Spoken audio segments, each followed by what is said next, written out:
we have shown that Jess O'Malley had everything to gain from Declan's death. From the estate wanting that power, and their anger boiling over from losing that power. 10 months later, Mystic Garcia, financially ruined, emotionally broken, and desperate, was convinced by their only friend in Burley, Idaho, that there was only one way out. And that was to kill Declan O'Malley. Mystic was a flawed person, yes, but they had no motive, absolutely none. And even the defense couldn't bring up a motive.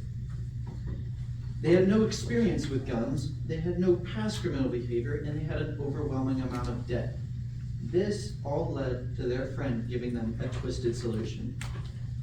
They offered a confession, and this confession was a detailed, step-by-step account of how they planned and orchestrated this murder. And people who make up stories, those stories aren't corroborated by physical evidence, DNA evidence, and financial records. So I ask you, how would it be made up? Then we have other prosecution's witnesses.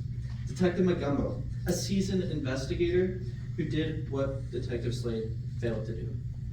He followed the money. He connected the cryptocurrency transactions to the fake art business. He also discovered the weapon that was sealed in a bag. And then you have Rowan McKee, the dearest friend to Declan O'Malley, one who lost their best friend and had to see what nobody should ever have to see. Their best friend deceased in front of them. And in dealing with this grief, they uncovered evidence that would lead to closure in their case. Now, the defense is here to tell you and wants you to believe that Jess is this innocent bystander and a victim, but the only victim here is is Declan O'Malley. Let's be clear about one thing. Mystic confessed to killing Declan. The defense's witnesses, Jess O'Malley, who set up the payments, they created this fake art company, they provided the weapon, and they made the plan to murder their own sibling. All the while they positioned themselves far enough away from the crime scene while their puppet did their dirty work. They claim that these were for actual art sales. But let me ask you, where's the art? There's no proof of funds. There's no actual buyers of the art. If they were, wouldn't they be here to testify here today? I would see that that would be a pretty important witness. No, just secret cryptocurrency transactions in a company set up by one of Jess's closest friends. That is not art dealing. That is a payoff. And then you have Samir Slade, the original investigator who's inexperienced and way too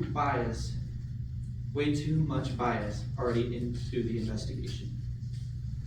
Now, the defense would like you to believe that Slade's flawed investigation somehow exonerates Jess. But a bad investigation does not mean innocence. It just means the truth took longer to come out. And then you have Tully O'Malley, the sibling of Jess O'Malley, who stated here under oath that they would do anything to protect their sibling.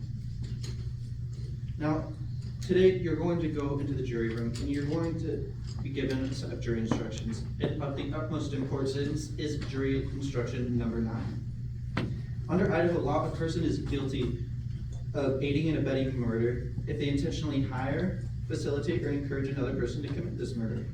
The evidence shows that Jess did all of these things. Yet the state only has to prove one. Mr. Garcia hired, Jess O'Malley hired Mr. Garcia through secret cryptocurrency transactions.